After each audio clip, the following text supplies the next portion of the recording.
Welcome back, Bluegrass Sports Podcast fans, to Bluegrass Sports Podcast, episode 11. And today, we're going to go over the regular stuff like the football news, the basketball news, baseball news. But, other than, Pat KELSEY cooking in the transfer portal and baseball scores, there's not much to talk about, so this might be a shorter episode. But, we're going to cover the Kings because they had their first big win today. I mean, they already won, obviously, but this was a huge win. Like, they won by, 20 points or something like that. We'll go over that. But before we go over everything, first, my name is Drew Keesee. I am the Bluegrass Sports Podcast discussion lead. My name is Tyler Cade, the University of Kentucky analyst. And about DJ, he is our Louisville analyst for those who haven't been watching. He's getting better.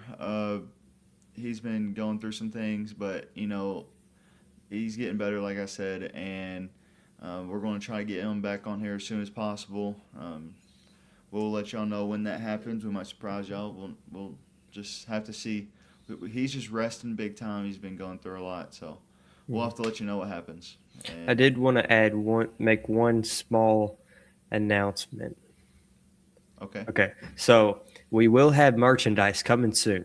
Now, All right. I'll send out the links, put all that on the website. I'm really excited about this. Been working on it for a couple weeks now, but we have team-specific merch. We have Kentucky merch that says Big Blue Nation. We have Louisville merch that says The Ville. And then I'm working on the WKU, EKU, Murray State, those smaller colleges in Kentucky. But getting those all sorted out. We also have our main Bluegrass Sports logo and all that types of stuff, which you'll see that here in the near future. I'm hoping to get it all set by Sunday, this upcoming Sunday, May. What is it? What is this Sunday? I think May 2nd. Or no, May 3rd. May 3rd. So I'm hoping to get everything up and running by May 3rd, and we can get that rolled out, and hopefully you guys like that. If you have any recommendations, I'd be happy. If you want to direct message us on any platforms, we'll take a look at it for sure. On Instagram, X, Twitter, anything, we'll respond. But yeah, that's all I wanted to say really quick. Just saying that's coming soon. You heard the man. If you want some merch, go check it out. Get you some. We'll hook you up. And we're both excited about that. And we love the team-specific stuff. We want everybody in the Bluegrass to be happy with whatever team they support. And, yeah, so that's just our, token of appreciation. Thank you for listening. If you want merch, to support us, we'd appreciate that as well. Yeah. But you could also wear that, to sporting events and everywhere. So, let's get started. So first off, like I said earlier, you have the Louisville Kings, and the Louisville Kings, they had their first dominant win today, I would say. They won 47-25 against the Dallas Renegades. That makes them 2-3 now, so congratulations to the Kings. I did want to point out one thing about this game. I know, obviously, the offense played good because of the points, but let's just appreciate the defense, because the defense had 4 interceptions, 2 pick sixes, 7 pass breakups, and 5 tackle for losses. So the defense showed up today. They did their job, and they made it hard for the Renegades to score. And obviously, the Renegades still scored 25 points, but they couldn't keep up with the 47 that we scored. So, props to the defense for stepping up today with their dominant performance. But when we look at the offense, this is Chandler Rogers' first game at starting quarterback. Now, a lot of people were questioning, why in the world would the Louisville Kings trade Jason Bean? A.K.A., why would you trade your best player, your star player, according to some? Well, we're not football experts. Maybe, there was some behind-the-scenes stuff. Maybe Chris Raymond saw something in Rogers that Bean didn't have. way that Rodgers played today, he had 13 completions on 18 attempts, and he had 150 passing yards. He didn't have a touchdown, and he didn't have an interception, but he had a 72% completion rating, and his quarterback rating was a 97 on the dot. So, that's a solid performance if you ask me. Just a good, clean game.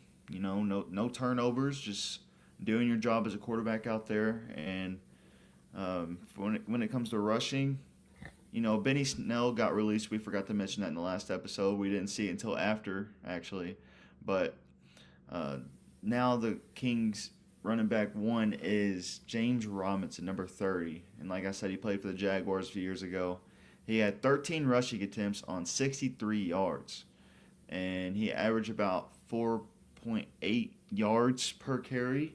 So did Ian Wheeler, the backup, number 33. Ian Wheeler had 13 attempts on 62 yards. But Ian Wheeler had 4 touchdowns today. He had 4 touchdowns as the running back. So he scored majority of the points. Shout out to the defense for setting him up for those plays. And shout out to Wheeler for putting the ball in the end zone when the Kings needed them. So dominant performance from Ian Wheeler. And then when it comes to receiving game, you have Tariq Black with 5 receptions on 59 yards. You have Lucky Jackson with 3 receptions on 33 yards. Zach Davidson with 2 receptions on 27 yards. James Robinson got involved in the pass game with 1 reception and 18 yards. And then Tyler Hudson and Isaiah Winstead both had a reception for 7 yards and 6 yards. So the passing game was spread out, but as you can see, the rushing game was on point today, so the Kings just was going to keep feeding Ian Wheeler with 4 touchdowns. That's crazy to me. So the overall dominant game for the Louisville Kings beating the Dallas Renegades. Like I said, they're now 2-3, and looking ahead, that's just one big boost of morale. You're not 1-4, you're not 0-5, you're 2-3. Your season's starting to go up a little bit, and the next game they play is let's see who they play. It's week 6, it should be. They have the St. Louis Battlehawks. It'll be in Louisville. It'll be Thursday, April 30th, and it'll be at 8 o'clock. So it'll be a night game. I know Louisville's going to do their thing. I know that game will be packed.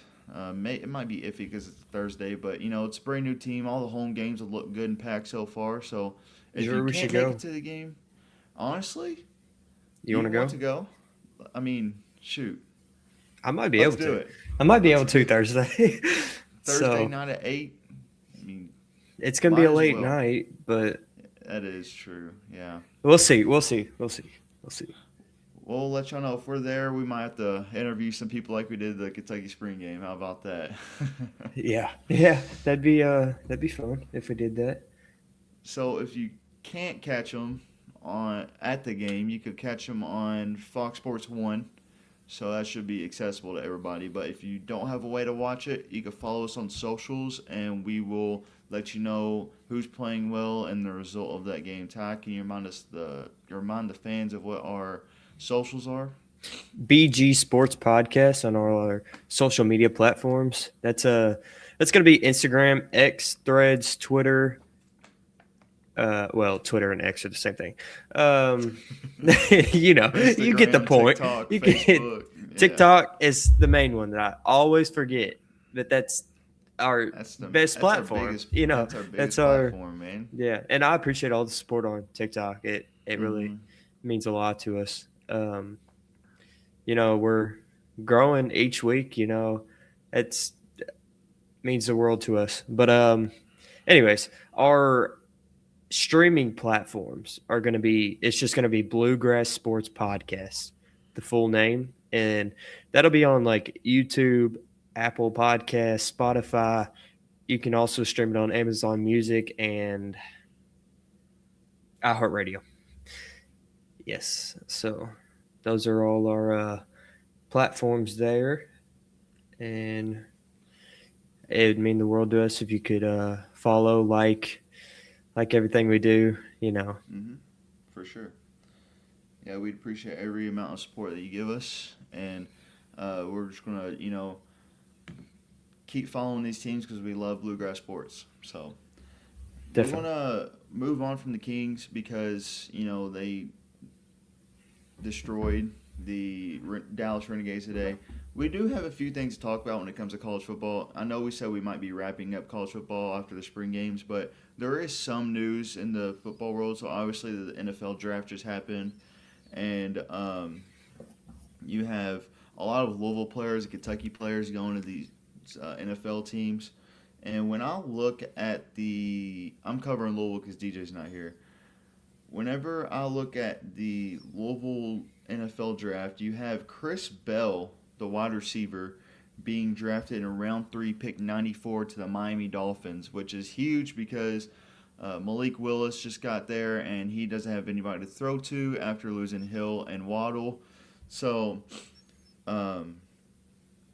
Chris Bell will probably play a huge role there in Miami. And then they also had 9 other signees after the draft. They were undrafted, but they have 9 other players that played last year that were signed onto a team.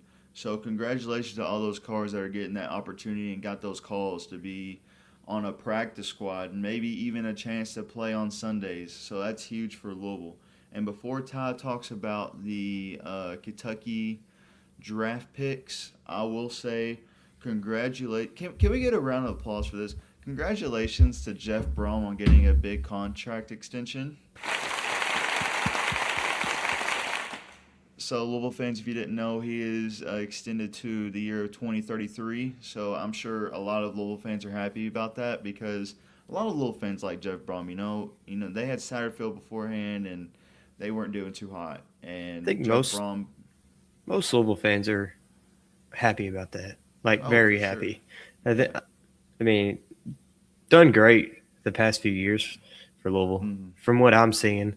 Now, obviously, I'm not going in depth on their program, but from the outside, it looks, looks like they're in a good spot. Right. So, Cards fans, you got him until 2033 now. He's from Kentucky, from Louisville. I don't think he wants to go anywhere else, so that's just a good fit. I doubt it. Yeah. So it's just good news for Cards fans, and congratulations to Jeff Brom and the Louisville fan base on that. Now, Ty, if you want to dive deep into Will Stein's draft picks from Oregon last year, or actually not just Will Stein's, but the whole staff, and then if you want to talk about the draft picks of the players who played last year. Yeah, so Kentucky actually has, or Will Stein's new staff actually has a combined of 65 NFL draft picks, which is crazy. Now, that's combined through all the teams. So, take it for what you want. But that's good news. I mean, obviously they had the talent before. Will Stein's bringing the talent again. If they can connect this coaching staff together along with the players, I think Kentucky actually has a chance to be, really competitive in the SEC. Now, obviously, the SEC is really hard, so we're going to just have to see what happens. But Kentucky's in a good spot, I feel. Now, I do want to talk about Mark Stoops' draft picks, and he actually had 4 draft picks in this class. Now, we had Jalen Farmer, Jagger Burton, Kendrick Law, and Seth McGowan. Those were the 4 draft picks for Kentucky. And then Kentucky also had 4 signees after the draft. So undrafted signings, which is very good. Now, I think we're wishing the best for these players going into the NFL. We hope that they have great success, and we'll be following them for sure. Yep. And we're just going to see what comes next season as, that I thought last week was going to be the end of college football talk, but I forgot the NFL draft was this week. So now really there's probably not going to be much to talk about unless something crazy happens to one of the players or coaches. We're probably not going to be talking about it much. So I think from now on, still fully expecting a lot of 2027 commits throughout this time. So we'll keep a look on that, which that'll be really, really quick. There's not much information to say. Probably a less than 2-minute segment for that. But yeah. So we'll just talk about the Kings and then commitments. But other than like just the team's sake of the players that will be playing this year, I don't think there's much to talk about now. So Yeah. I think we're just going to strictly focus on the Kings and commitments now. But now we're going to move ahead to college baseball, as it's been a crazy week in the Bluegrass when it comes to baseball. Maybe not the greatest week for Kentucky, but we'll I talk wouldn't about the say so. smaller schools, and then we'll let Todd. I'll talk about Louisville as well, and then we'll let Todd talk about Kentucky. So Yeah. Not great. about the Murray State Racers, they went overall 2-2 on the week. They won their weekend series. Their Tuesday game, their weekday series, was against Ole Miss. This was streamed on SEC Network, and they took a loss 2-19. Now, no baseball team wants to lose 2-19. It's very unfortunate. But again, you got to remind yourself you're playing an SEC school, which the whole conference is, very competitive when it comes to baseball. The number 17 team in the nation, Ole Miss, and you're playing at Oxford. So it's not going to be an easy environment whatsoever. But, there's not much to talk about that game. The Racers dropped that one 2-19 against Ole Miss. But they did travel to Carbondale, Illinois to take on Southern Illinois, and they did win this series, in fact. They played on Friday and won 13-1, so that's a good bounce back from their previous game. And then the Saturday game, they lost to Southern Illinois. They lost to them 6-7. So it was a close game. It was played on Saturday at 2 o'clock, midday game.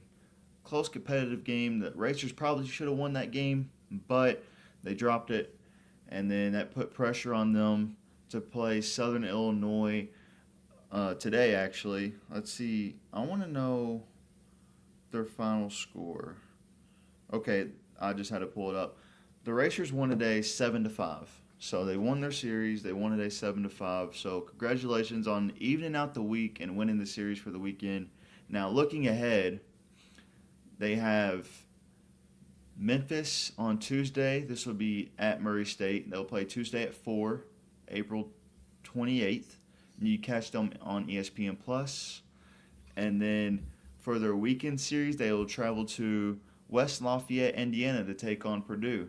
And they'll play Friday at 5, Saturday at 1, and Sunday at noon.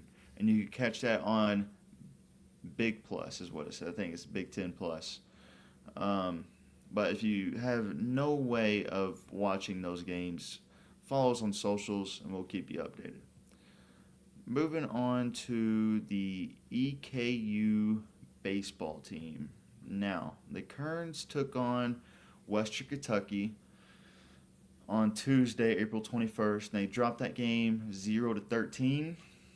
Again, another unfortunate weekday game for the Bluegrass, other than, we'll cover the tops here in a minute, and that will be a very fortunate game for them. But you have the Kerns losing to the tops 0-13, and you have them playing North Alabama for their weekend series. They played in Richmond, so at home. They did get swept. So their Friday game, they lost 6-10. Their Saturday game, they lost 8-11, and their Sunday game, they lost 3-15. So not the greatest week of baseball for the Kerns, as they didn't win a game, but now they are a total overall of 10-34. Not the greatest record, but like we said in previous episodes, this is a brand new coaching staff, brand new team. So they're just, it can only go up from here. So don't get used to this, guys. For their weekday game, they play Northern Kentucky. they play Northern Kentucky at Highland Heights, and that'll be on Tuesday at 3 if you want to catch them. And then you have them playing Lipscomb, and Lipscomb is located in Nashville, but they'll have this game in Richmond, which that won't be a far drive at all. And if you want to catch them, you'll catch them on ESPN Plus. They play Friday at 6, Saturday at 1, and Sunday at 1. All right, now moving on to the WKU Tops and their baseball team. They took on Austin P in Bowling Green on Wednesday for their weekday game. Oh, I'm sorry. I forgot to mention they played EKU. I kind of just talked about that, but they won 13-0, so that's a big win for the Tops. They played Wednesday against Austin P, and they took the win 6-4 on Wednesday. And then for the weekend series, they played Kennesaw State at home in Bowling Green, and they almost got the sweep, but they lost on Sunday, so we'll break that down for you. On Friday, they won 9-8, so it was a close game. On Saturday, they won 8-6, and on Sunday, they took the loss 6-9. So they almost got the sweep, but they still won the series, so congratulations to the Tops. That puts them on the season. They're 24-1 on the season, 9-12 on conference. So, not a terrible season. They're still positive on their overall record, so it's not bad. Looking ahead, they have Austin P again. It looks like they'll be traveling to Clarksville for that one on Tuesday at 6 o'clock on ESPN Plus, and then for their weekend series, they'll travel to Middle Tennessee, and they will play Friday at 6, May 1st. They'll play Saturday at 4 and Sunday at 1. If you want to keep up with them, follow us on socials, because I don't think this game is being televised, or there's nothing you can listen to or watch unless you have ESPN Plus. I'm not even seeing ESPN Plus, so just follow us on socials if you want to keep up with the Tops baseball team. Now, looking at the Louisville baseball team, the Cards, they got their revenge on Kentucky. They dropped the first game of the series a few weeks ago, and then they won this past Tuesday on April 21st. They won 14-10. So congratulations to the Cards on beating the Cats. And then now when you look at the weekend series, they did get the sweep against Clemson. This was played at home. They played Friday and won 13-10. They played Saturday and won 11-6. And they played Sunday in a 10-inning game and won 7-5. And that puts them at a record of 26-18. And their conference is 10-11. So the Cards are getting hot at the right time. It's exciting to watch them. They could possibly make another World Series run with the way they're playing right now. They started off slow, but now they're starting to heat up. So when you look ahead, they play Indiana at Jim Patterson Stadium. They play April 28th on Tuesday at 6 o'clock. It looks like you can watch it on ACC Network. And then you can also watch their weekend series on the ACC Network. They'll play Wake Forest at Wake Forest. They'll play April 30th, Thursday at 7, May 1st, Friday at 6, and May 2nd, Saturday at 1. So if you want to catch them, go right ahead. If you can't find a way to catch them, follow us on socials. Now, Ty, take it away with Kentucky baseball and how they've been playing recently. Yeah, so Kentucky baseball played University of Louisville Tuesday, April 21st. Now, Kentucky took the loss. Now, that was on the road at U of L. So, Kentucky is 1-1 against Louisville this year. So, both teams won at their home fields. So, with this game, honestly, it was kind of what we expected.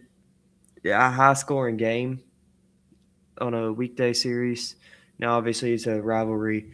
Both teams were really trying. But, obviously, Kentucky couldn't come out with the win.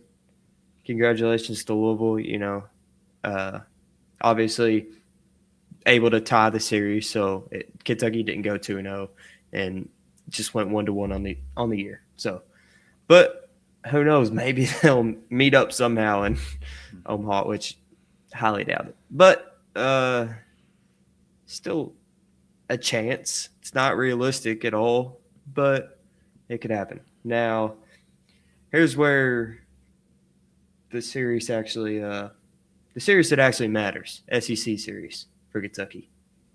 South Carolina. Sorry, excuse me. Friday, Saturday, Sunday, Kentucky played South Carolina. just a heads up, Kentucky is 13th in the SEC right now, so not good. Kentucky dropped both of their first two games of the series, but luckily they pulled out the win on Sunday, which was actually today, the day that we're recording this. So luckily they didn't get swept. So they made the series 1-2. Kentucky won one game while South Carolina won two games. This was pretty disappointing because as we look to the past series for Kentucky in the SEC, 1-2 series, Kentucky loses.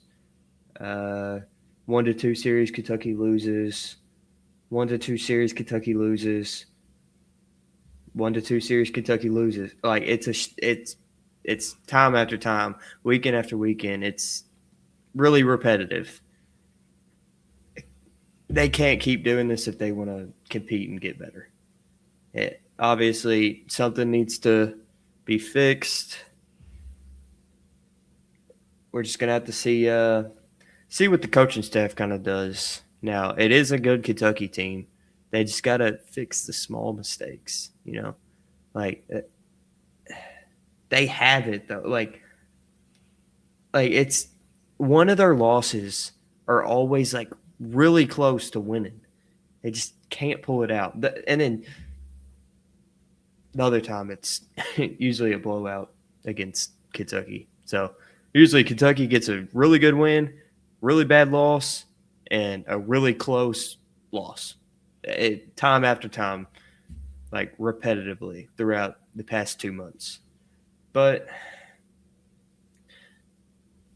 enough getting down on that.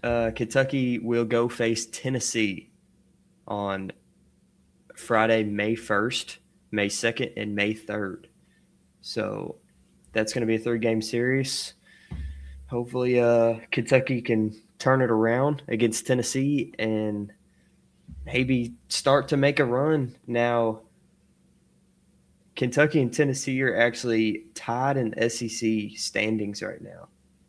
They are both 8-8 or 8-10 in conference play, and Tennessee is 29-15 overall, while Kentucky's 27-15 overall. So it's a big rivalry baseball game for Kentucky. Hopefully they can pull it away.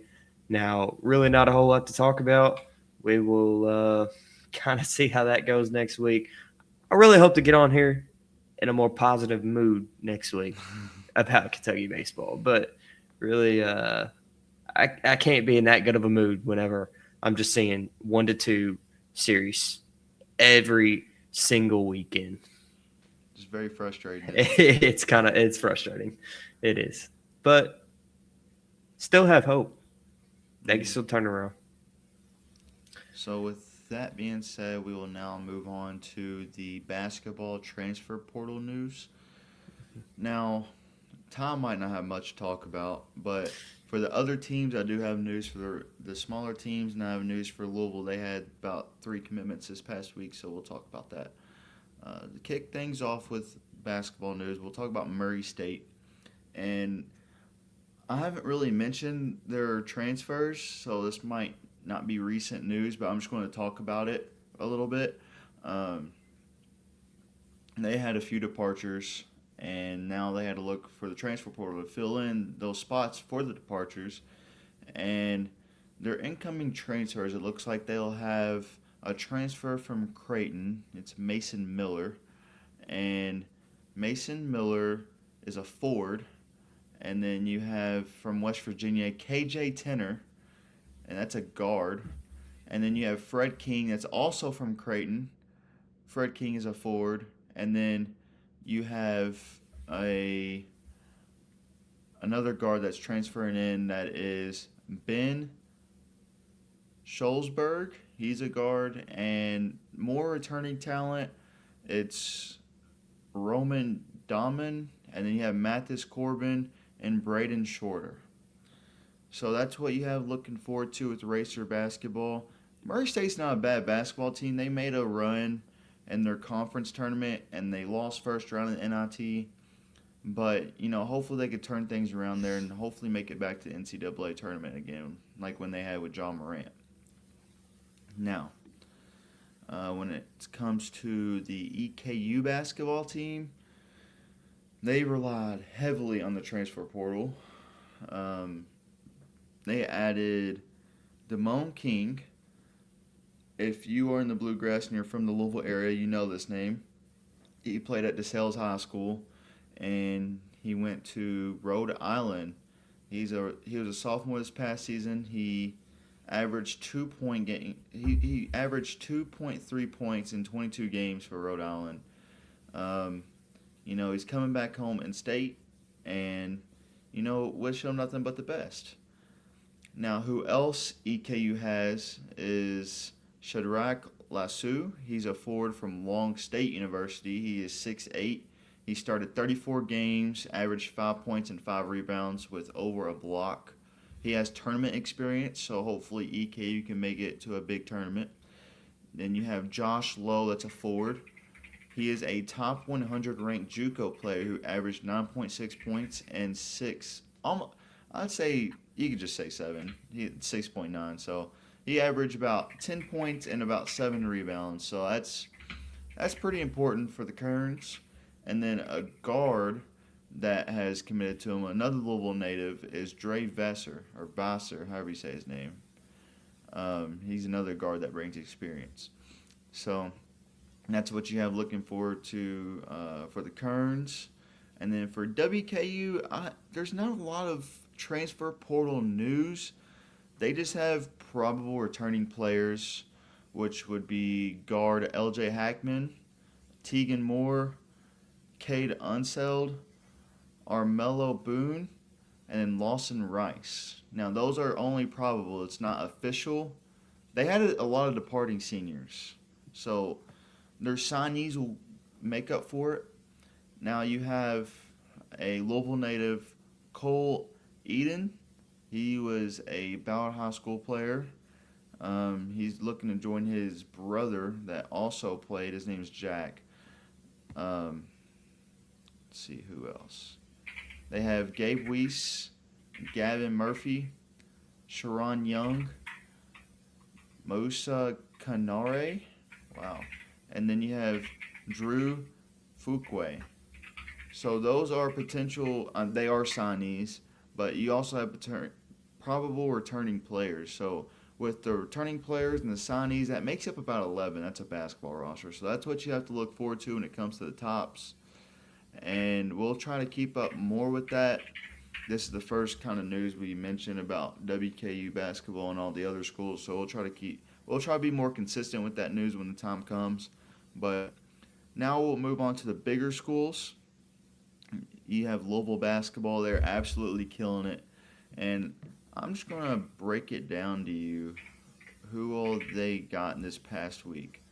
So you have Alvaro Fulgaris was their first commitment on Tuesday. He was a power forward from Iowa.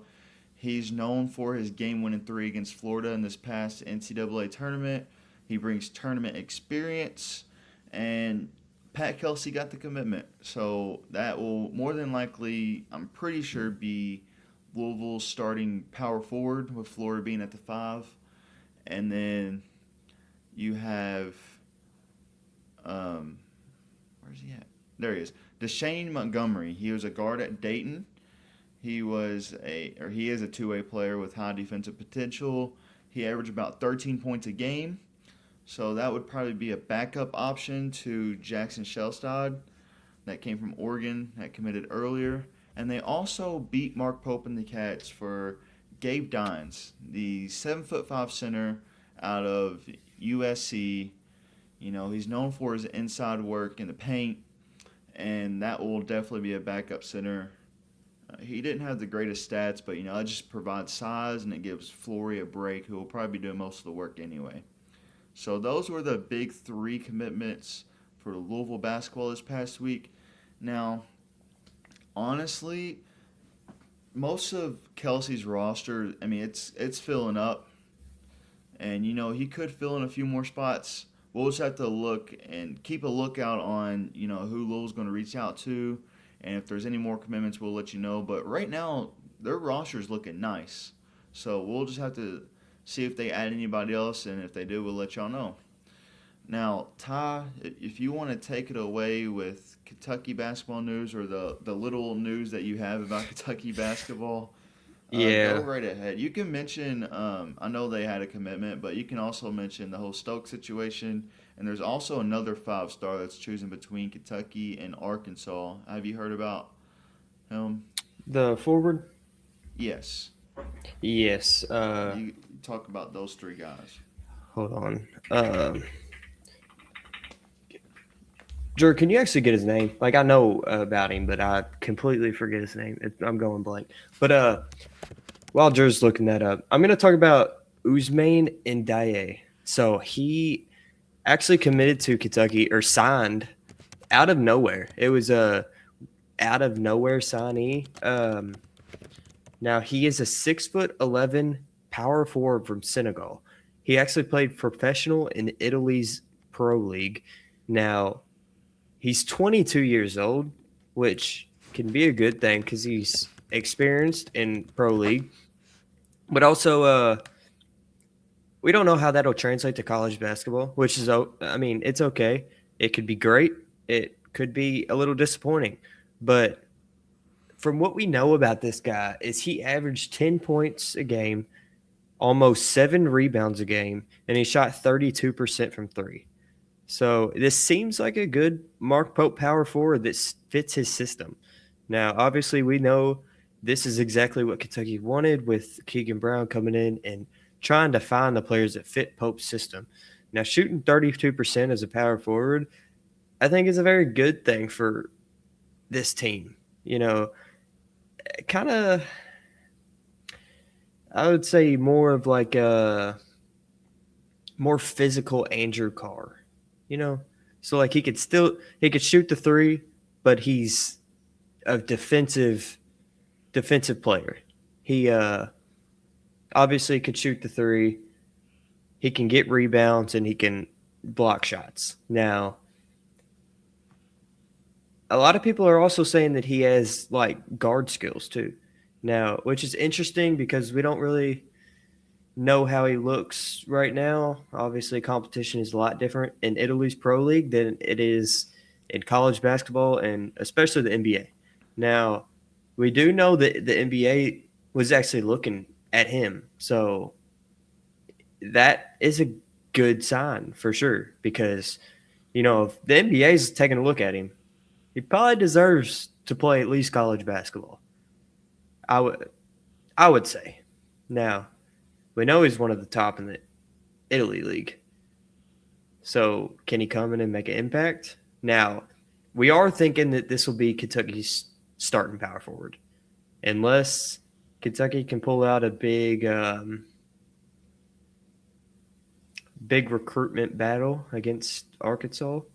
Or maybe even we don't really know what the roster is going to look like. Now, what we do know is that 10 out of 15 roster spots are filled. So Kentucky only has 5 left, which is a good sign. But also Kentucky needs to hit big with at least 2 of these. I would say if Kentucky doesn't hit big with 2 of these 5, it might be a disappointing season. But I think I'm confident in the situation that Kentucky's in right now. Now, here's what we do know about Tyron Stokes. Obviously, just a lot of speculation, rumors, everybody. Now, it's clear that Tyron Stokes doesn't want his commitment leaked at all, and he doesn't want the timing of it leaked at all. Now, all the sources are thinking that Tyron Stokes is pushing back his commitment every time somebody actually finds out when he's going to commit. But who actually knows if that's even true? That could just be all a lie and speculation just because they wanted to commit sooner. But anyways, basically, there's rumors about Tyron Stokes committing this week. Whether it's true, I'll believe it when I see it. But Nobody That's kind of what knows. you have to do. Yeah. Nothing's official until it's official. Can't believe anybody but Stokes. Now, So I'll be honest with you. With any other school, I'd probably believe it a little. Like with any other player, I'd start to believe it a little bit because, but Tyron Stokes is really unpredictable with his commitment, like recruitment. Like we don't know. I mean, you could say anything. Like I said, we don't know. And I mean, everybody says that they have inside information. I promise you don't. But I will say sources close to Kentucky truly believe that they can get him still. Now, they're still confident, but take that for how you want. Just because you have confidence doesn't mean that you're going to land Tyron Stokes. But I will say it's still a possibility, so don't count Kentucky out yet. it'd be fun to cover him. I hope he commits to Kentucky. I hope that we could cover him throughout the season. He's a fun player to watch, and he's really good at basketball. So yeah. if he commits to Kansas or Oregon, I'd be very unfortunate. And one thing I will say is, I mean, just give him space. Stop heckling him on all these social medias. Like it does nothing but make Kentucky look bad. I mean, obviously every fan base has it. I get it, but it's not what our fan base should be. We should hold our fan base to a higher standard. Obviously, everybody's going to post what they want, but just try to do better a little bit. Like, just give him time because obviously he's going to see what you're posting, and that might push him away. But like I said, obviously he knows that every fan base has those types of fans. Everyone does. But that's really all I have to say. It's, Yeah. There's also that forward. I looked him up. I looked up his name. You could talk about him a little bit. His name is Mika Marinin.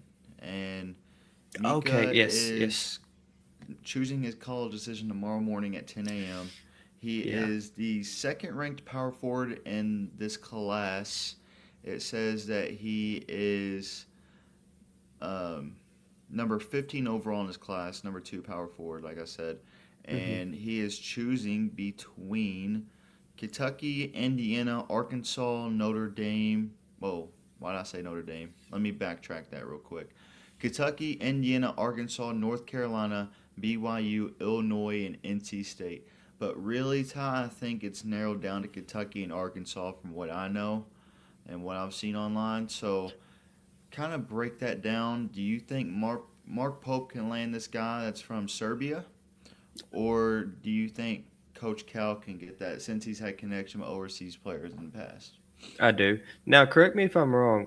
He's deciding on Monday whether he's going to go to the NBA or not, right? And then he's going to decide. It says he set his commitment date. So Okay. it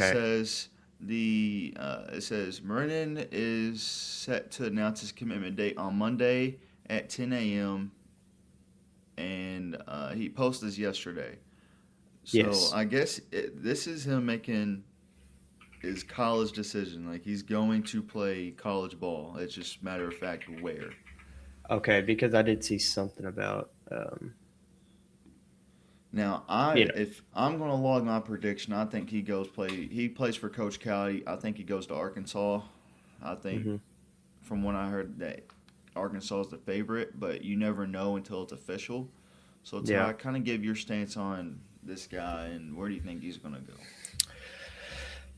It's hard to tell because obviously Kentucky doesn't their commitments are unexpected. The people that insiders think Kentucky has locked down usually go to different schools. Obviously, for this one, a lot of people aren't too confident on Pope getting him.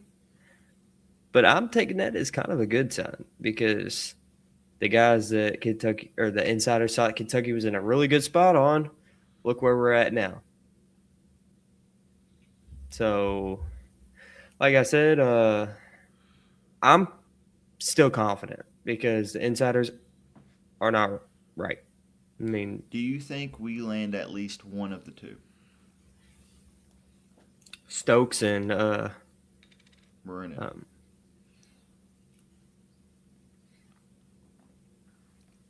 They're both forwards. I say That's one of two. That's Kentucky. That's a position Kentucky needs the most right now. I mean, you got Moreno. I think they came out and said his last name is actually Marino, like not Moreno but Marino, like you're saying E.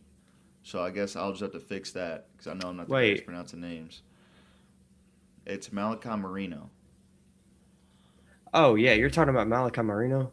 Yeah, that's what I was talking about. I was saying, okay. Because I think everybody was saying Moreno, and I was too. Yeah. So you have that's what Marino his mom at said. center. Yeah.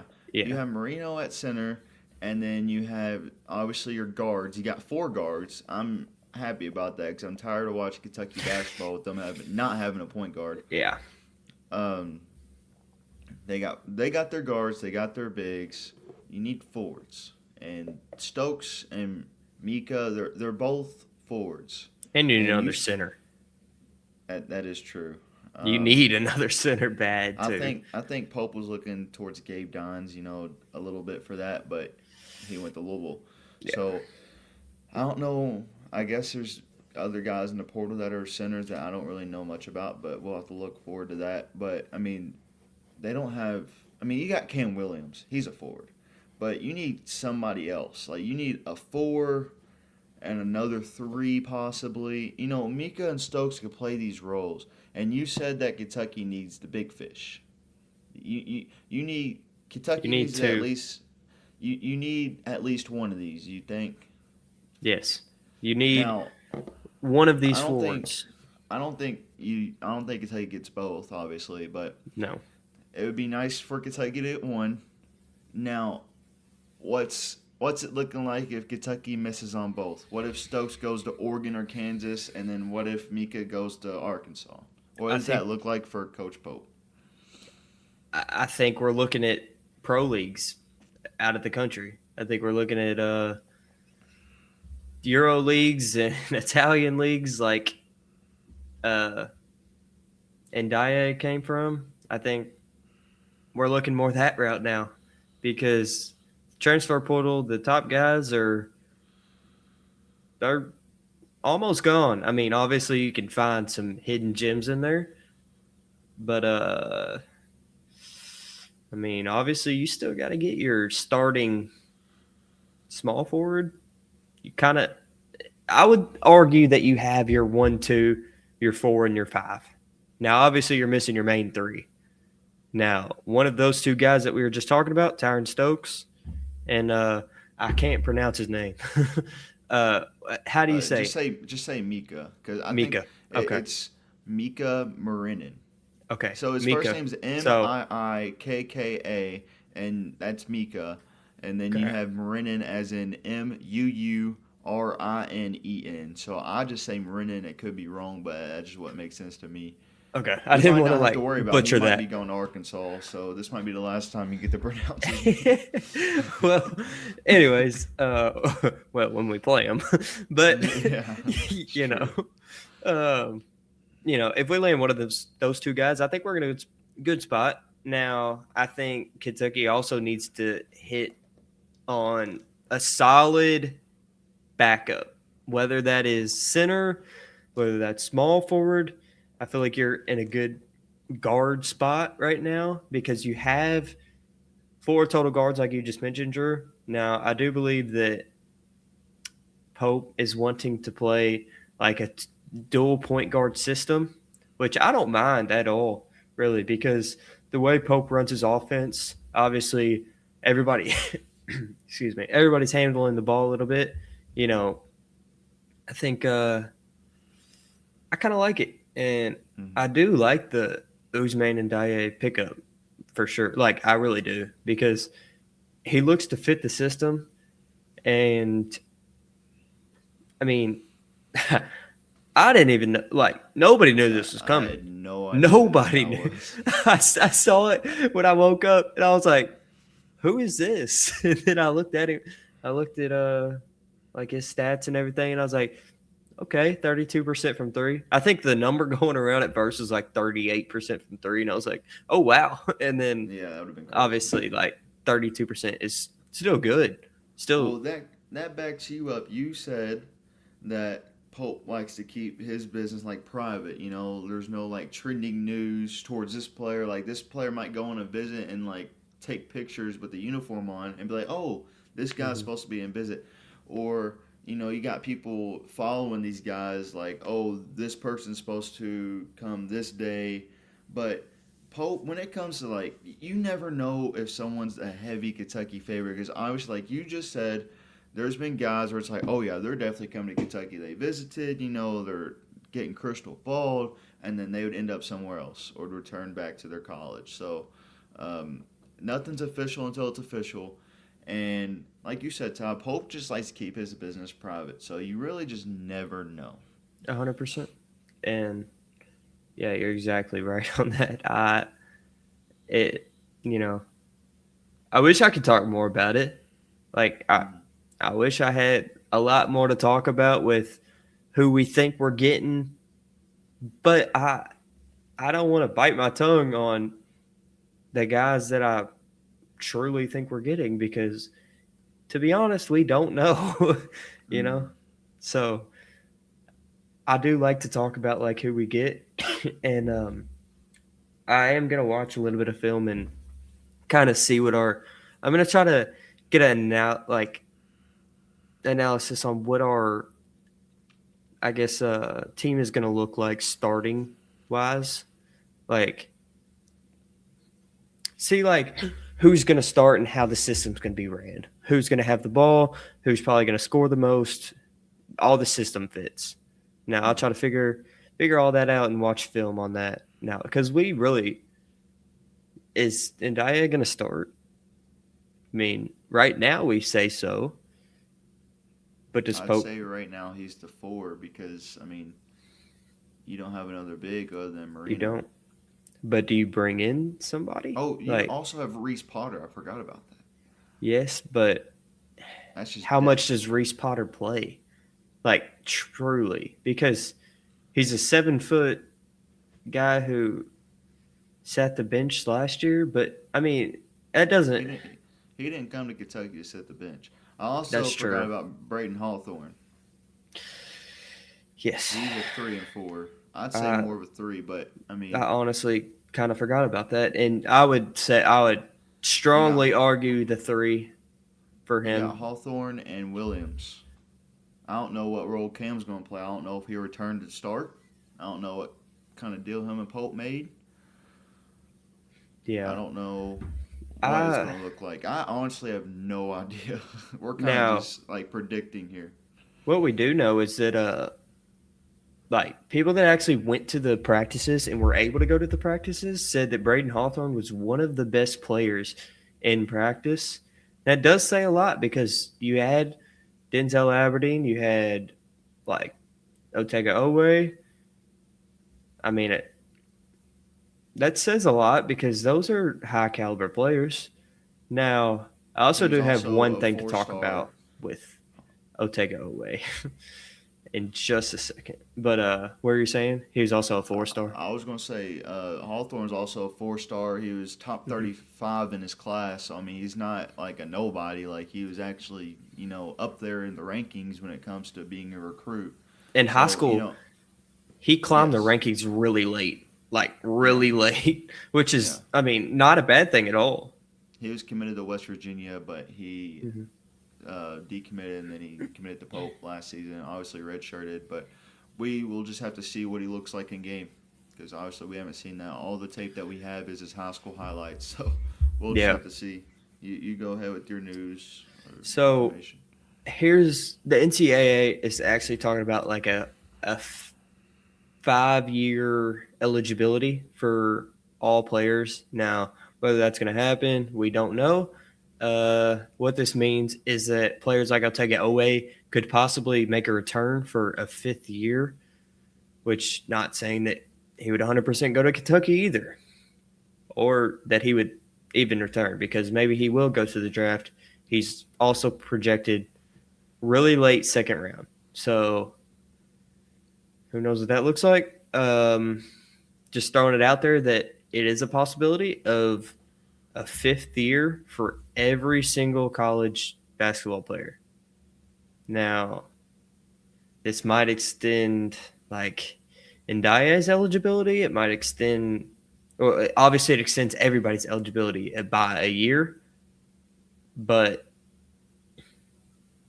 there's a lot of, college basketball and college sports in general have been very iffy on the rules the past 2 to 3 years because everything's changing with NIL. Really, college sports have changed drastically in the last 2 years. Like, it is nowhere comparable to pre-COVID. Like, 2019 to, like, 2025 college basketball, the difference in that is insane. Yeah, it's actually a pretty big difference. NIL's Yeah. definitely changed the game. Oh, 100%. And, you could argue it's for the better. You could argue it's for the worst. Kentucky's competitive, or could be competitive in college football now. Same with other programs. We saw Vanderbilt last year. They started to compete. Obviously college basketball, not in the best situation for Kentucky right now. But obviously, I don't think it's an awful situation. Now, what I will say is Pope is fully aware of where he stands in Kentucky's coaching job. I will say that. So a lot of people are saying that this is Pope's last opportunity. This season is whether he makes a run and remains the coach of Kentucky. But we're just going to see how it goes. And obviously, we're in full support of Coach Pope, and we want him to make a run to the national championship. But we're just going to have to see how it goes, and we're going to fully support Coach Pope until the end. That's It's all I have to say about that. About everybody in the Bluegrass. I don't want to be that kind of podcast that just puts down different coaches for certain situations. It's like, not everybody can be a coach. It takes a certain kind of skill and a certain kind of person to go out there and put together a roster and coach a team and be that good enough to even make a tournament and then be good enough to win that tournament. So we're always going to support everybody in the Bluegrass, and that's why we do this. We want to be that supportive podcast. And even after, like, say something goes wrong, right? Like, for example, with Coach Cal, we looked at the positives of what Coach Cal did after he left Kentucky. Now, we're not going to hate on him because we respect him. We are, like, glad that we had these memorable moments. And I know me and Drew's childhood, like, it was all Coach Cal. Right. And, like, that's all we knew. I didn't know Billy Gillespie. I was way too young to remember that. I think I was definitely single digits, but early single digits. But see, I barely remember John Wall, but who I do remember is Anthony Davis. That was like my first my first favorite player at Kentucky. I sat down and watched almost every game that season as a kid and watched us win the championship. It was awesome. I think I do remember that, and then my first I would say memory that stuck, which is unfortunate, was 2015. I watched every game, but we lost to Wisconsin in the Final Four. That was every Kentucky fan. That hurt. That hurt my 10-year-old self. That hurt, man. But that's. I think we're pretty much wrapped up with Kentucky. Kind of just rambling now, but yeah. So that's all the news we have for now. This is actually a longer episode than we thought it would be. Yeah. But, we just had some stuff to talk about with the whole Kentucky recruitment because Louisville's killing it. They're doing an amazing job over there. Like I said, KELSEY's roster shaping up well. And, he has all these commitments already. There's not a lot to talk about other than he's just killing it. And all of college basketball is looking at Louisville now. But I do want to say – when DJ gets back, we'll dive in depth on Louisville more. Now, That's we right, 'cause apologize. Yep. We really apologize for not going in depth on Louisville, and that's strictly because our guy's out right now. Keep him in your prayers, please. You know, he's got things going on. We don't want to say his business out loud, but obviously, like Drew said earlier, he'll be back as soon as possible. So. Yeah, DJ will cover Louisville better than I can. I'm the Kentucky fan trying to make up some ground, but yeah, we'll try to be better at that in the future. But thank you all for tuning in this episode. It means the world, every little ounce of support you can give us, and we will see you in episode 12. Thank you for watching. Thank you all.